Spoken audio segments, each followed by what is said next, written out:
Welcome back to TheChowTimePod. It's your host, Red. Got a video today from Olivia Alexa. Please like, comment, subscribe down below. I really appreciate that. Let's get that chow. It's chow time. Hi, guys.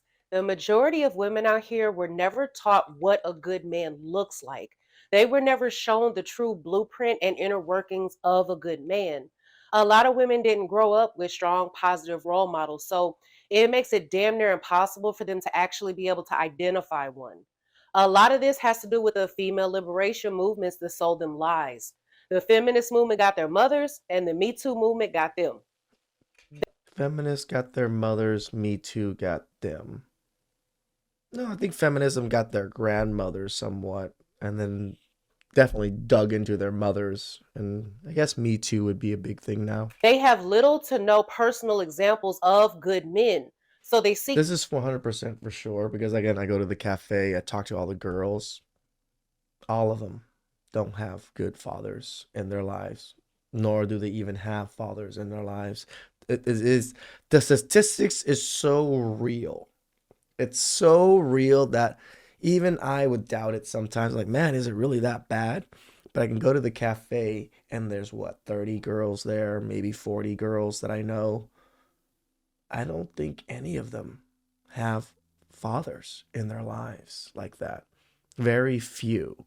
So the most of your children, especially your daughters, are going to be ending up on the pole because, or sex work because you're not there, is almost guaranteed nowadays. The way women are pushed into sex work, it's a major thing. out society and social media to teach them what a good man looks like and what a good man actually is. And what does social media do and society? They glorify the exact opposite of a good man. True. And these women fall for the trap because that's all they have to go off of. They get fed images of violence, arrogance, and womanizers as the ideal of manliness. Yep. They're shown men who are valued for their wealth and physical strength rather than their integrity and masculinity. So when you come along leading by example of what a good man actually is and what it really entails is foreign to them. And That's not just foreign. They actually hate it because you hold them accountable. Most women have never really been held accountable until they meet a good man. they go into fight or flight mode. The bad thing about going into fight or flight mode is that most people choose to flee instead of fight because it's easier to run away and avoid unfamiliar and uncomfortable situations instead of confronting them head on. True.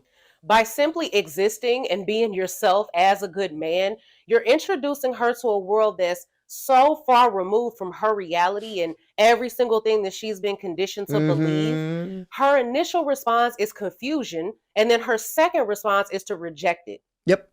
A common defense mechanism that these women will use is self. Like, this is a big thing on the Whatever podcast. You see 19-year-olds over here with their worldview thinking that it's so absolute that what their worldview is, and they would even go against a man like Andrew Wilson that is 40 years old, more than double their age, and has experience and has knowledge of things, but they still love to argue because it shatters their worldview. Self sabotage by creating self fulfilling prophecies because they believe they're not worthy of a good man. See, the thing is, most women want a good man. Most women They want and don't want. Remember, I think the other side of this, Olivia, is girls want a man that won't hold them accountable too. They might want a good man, a man that handles everything, but they don't want that man to tell them what to do. They don't want that man to fully lead. That's the kind of problem I see with a lot of women. They want these things, but they're also that caveat when I want to. women want to be treated right. Nobody goes through life saying, yeah, I want to be treated like shit today. But if that's what you're used to and what you're familiar with, then you start to equate it to love.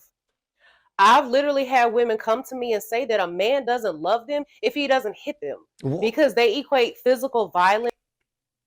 Really? These women are messed up. To love. They equate jealousy to love. They equate A lot of women do equate jealousy to love because women are very jealous creatures and men aren't so jealous overall. But when men do get jealous, they get the emotionally unavailable guy or the unemotional intelligent guy that can't control his jealousy or his emotions and he almost always has to act on it. control to love because this is all they've known. At the end of the day, these are all the same, though. They're trauma responses. Yeah. And depending on who you are and what type of person you are, you might feel the urge to step in and save her or prove how much of a There's plenty of us Captain Save a Hose out there. There's plenty of us on the ground because of it too. Plenty of us in jail. good man you are to her in an effort to show her how things could be with you. However, remember this, you are not obligated to be anyone's educator, Yep. especially when you've got your own battles to fight, your own. I would disagree slightly with this, Olivia, that a good man should be a shepherd of his flock. That to be a good shepherd, you kind of have to teach things and guide things. So, good men, I think it's part of us that because even my girlfriend now, I educate her and teach her things around life, about life all the time. Growth, personal growth to focus on your own path that you're walking. Staying true to who you are unapologetically, focusing on your True. future, bettering yourself, and leveling up in life, these are your task at hand. Yep, Because I while agree the with that. right woman can definitely accelerate your path because she's an asset to your life, the wrong one will derail you and slow you down because she's a liability to your life. She might not even just derail you. She could have just destroyed the tracks and you can never rebuild. That's possible too. It's not your job to patch the cracks from a woman's inadequate childhood or flawed upbringing. Agreed. Remember that. It's not your job to try and undo the warped stories that she's digested and accepted as universal truths.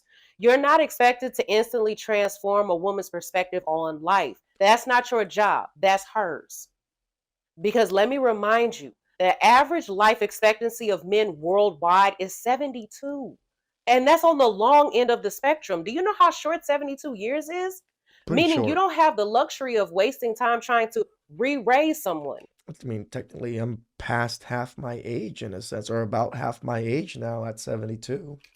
If she does not come to you, at least willing to admit her flaws and more importantly, willing to actually work on herself, you're wasting your time. Agreed. Because in order for you to make it work with a woman, Remember, she is what she is. Stop trying to be what women want to do. Remember, women want to tame the beast. They want the beast to conform to them, change, and all of a sudden think that they're the best and give up all of this, right? A lot of men do the same. They want women to stop dressing promiscuously, stop going to clubs, stop doing all of these things, but it's their lifestyle. It's the things they actually truly want to do. For you to change that, now it's things that are going against their nature of what they want to do. They're not going to be happy. This is why women seem to view it that way. If they want to do those things, let them do those things. Just find someone that doesn't like doing those things. like this, she has to be willing to put in the work on herself and willing to trash certain parts of her beliefs and behavior True. that have been constructed through years and years and years of society. That's the other part of it that most of them are not going to be able to do that. Even if you tried, even if they tried, they're not going to be able to do that. And my suggestion is find a woman that doesn't have those things. It's just pretty traditional and all of these other things. And again, the best probably route to go is this. Not saying there aren't good women here, but don't go after women with these horrible traits embedded in them already. They're not going to be able to change them. Societal conditioning and social media bombardment.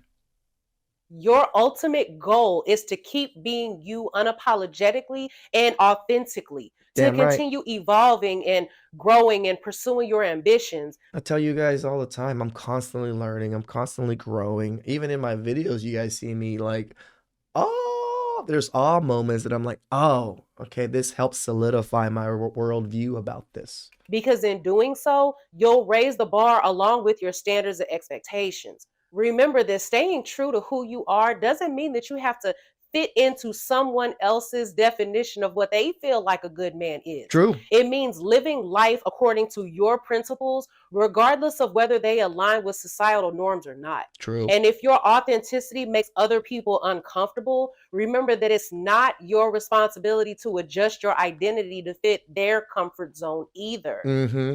Continue to be the self defined good man that you are and let the world adjust. They'll be okay. Trust me. Shout outs to Olivia. That was actually good advice and good talk to men. You know, like for a woman to be speaking that way, I'm a little bit kind of proud. You know, like most women in these shoes, they just speak to men differently. They don't seem to have that empathy from men or for men.